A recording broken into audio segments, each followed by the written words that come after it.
నెలల తరబడి ఎన్ని మందులు వాడినా మీ మోకాల నొప్పులు తగ్గట్లేదా? ప్రాణ పెయిన్ క్లినిక్ లో అత్యాధునిక చికిత్స. స్నేహితుల దినోత్సవం రోజు దోస్తు మీరా దోస్త్ అంటూ పాటలు పాడుకుంటూ ఆటలాడుకుంటూ ఎంతో సరదాగా గడిపేందుకు వెళ్లిన స్నేహితులను ప్రమాదాలు వెంటాడాయి. అంతులేని ఆనందంలో తీవ్ర విషాదాన్ని మిగిల్చాయి. కొద్దిపాటి సమయంలో జరిగిన ప్రమాదాలు తీవ్ర విషాదాన్ని మిగిల్చాయి. ఫ్రెండ్షిప్ డే రోజు విశాఖలో బీటెక్ విద్యార్థి చనిపోవటం, మరో బాలుడు చావు బతుకుల్లో ఉండటం కన్నీళ్లు పెట్టిస్తోంది.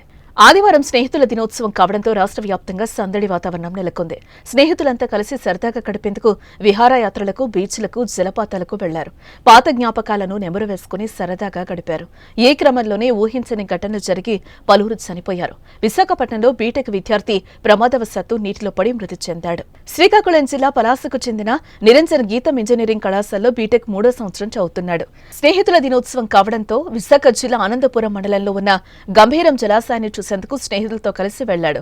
ఈ సమయంలో నిరంజన్ కాలు జారి అనుకోకుండా నీటి ప్రవాహంలో చిక్కుకున్నాడు. నిరంజన్ కొట్టుకుపోవడాన్ని గమనించిన మరో ఇద్దరు స్నేహితులు రిజర్వాయర్లోకి దూకి రక్షించేందుకు ప్రయత్నించారు. కానీ వరద ఉధృతి ఎక్కువగా ఉండడంతో వారు కూడా నీటిలో చిక్కుకుపోయారు. అటుగా వెళ్తున్న స్థానికులు గమనించి ఇద్దరిని సురక్షితంగా బయటకు తీశారు. అయితే నిరంజన్ను మాత్రం రక్షించలేకపోయారు.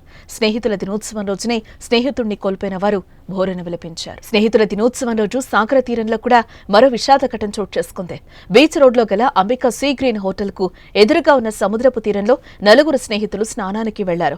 వీరిలో మాధవధార గవర్నమెంట్ స్కూల్లో 6th క్లాస్ చదువుతున్న బొంతుల ప్రవీణ్ కుమార్ అలల్లో చిక్కుకుని కొట్టుకుపోతూ ఉండగా గజ ఈతగాళ్లు బాలుని రక్షించారు.